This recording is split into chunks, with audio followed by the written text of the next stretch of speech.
tu baru yang buka api yang perlahan sahaja.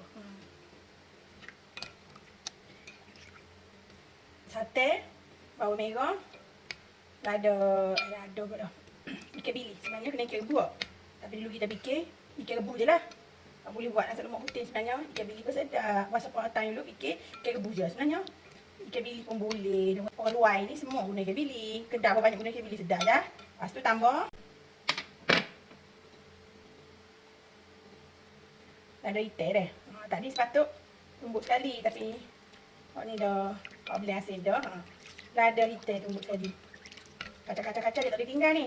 Lepas tu kita ambil sayur kerah ni. Tolong. Kacang sayur tolong kan. Sekali kacang. Lepas tu kita ambil kita punya pucuk ni. Pucuk ni kita dah rendam dengan panas. Cap dulu masuk ada ni. Lepas tu kita ada suun ni. Suun. Cap dulu sekali. Suun macam ni. Kita rendam dengan panas dah. Lepas tu kita bubuhlah garam sikit. Masuk lemak putih ni ada gula. Kita busu dulu. Lepas tu kita ada apa lagi? Kita ada cili merah. Nak comel lah. Comel tu. Lepas tu kita ada tahu lembut. Kita masukkan sekali tahu. Comel gitu. Dah siap dah lah kita punya lemak putih tu. Ada senang nak rawing apa? Rawing ayam bakar. Ayam bakar tak kita nak bakar. Buat penting masak lemak kita ni mesti kacang.